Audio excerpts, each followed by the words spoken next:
Saudara dan saudari yang terkasih, selamat berjumpa kembali dalam permenungan kita edisi Rabu 8 April 2020 dalam Pekan Suci. Dasar permenungan kita adalah bacaan-bacaan liturgi hari ini. Bacaan pertama diambil dari kitab Nabi Yesaya bab 50 ayat 4 sampai 9a, dan bacaan Injil diambil dari Injil Matius bab 26 ayat 14 sampai dengan 25. Yesus sebagai hamba Yahweh yang menderita tetap menjadi inti kedua bacaan hari ini. Yudas Iskariot yang akan mengkhianati Yesus menurut bacaan Injil pada hari ini mulai beraksi dengan rencananya. Ia mendatangi imam-imam kepala dan berkata kepada mereka, "Apa yang hendak kamu berikan kepadaku supaya aku menyerahkan dia kepadamu?" Yudas Iskariot akhirnya dibayar 30 uang perak. Saudari dan saudara yang terkasih dalam Yesus, pertanyaan mendasar yang patut kita ajukan supaya kita makin memperdalam permenungan kita adalah, mengapa Yudas Iskariot berbuat demikian? Apa yang terjadi dengan dia? Hidup bersama dengan Yesus selama kurang lebih 3 tahun. Ternyata belum membuat Yudas Iskariot sungguh mengenal Yesus. Dia punya konsep tersendiri tentang Yesus.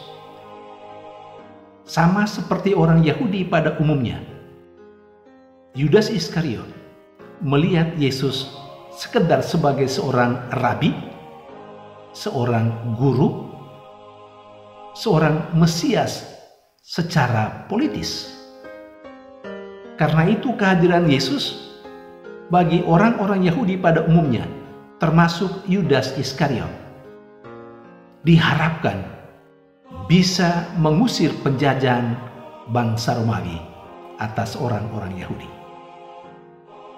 Namun ternyata Yesus yang sangat luar biasa dalam kuasanya tidak melaksanakan apa yang diharapkan oleh orang Yahudi pada umumnya dan Yudas Iskariot pada khususnya.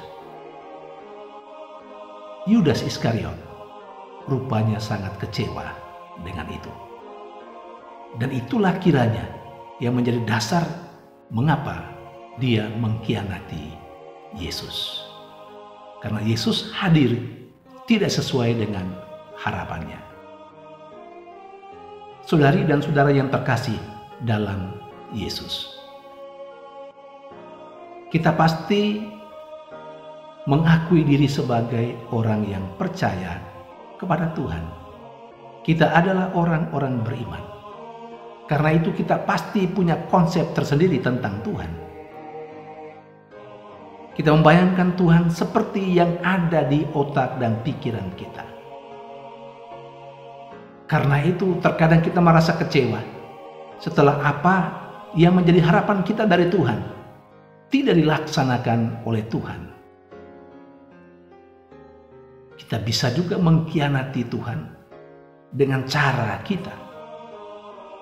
Kita bisa juga tidak mengakui Tuhan sebagai Tuhan kita yang maha baik. Saudari dan saudara yang terkasih dalam Yesus, menghadapi rencana Yudas Iskariot seperti itu, Yesus membiarkan dirinya terjadi apa yang harus terjadi dengan dirinya seperti yang menjadi rencana Yudas Iskariot. Dia tetap menunjukkan dirinya sebagai hamba Yahweh.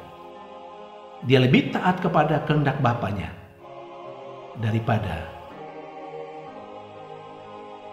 berlari dari apa yang akan terjadi dengan dirinya. Saudari dan saudara yang terkasih, dalam permenungan ini, dua pesan sekurang-kurangnya yang dapat kita petik. Yang pertama, kita harus menerima Tuhan yang kita imani, tidak pertama-tama sesuai dengan apa yang ada dalam otak dan pikiran kita, tapi kita menerima Tuhan yang kita imani sesuai dengan apa yang Dia wahyukan kepada kita. Yang kedua, sebagai refleksi untuk kita, mungkin saja kita pernah berbuat seperti yang dilakukan oleh Yudas Iskariot. Dengan cara tertentu, kita pernah mengkhianati Tuhan. Namun saudara, Tuhan tetap mencintai kita. Yang perlu dari kita adalah kembali datang kepadanya dan memohon ampun dari Dia. Tuhan memberkati.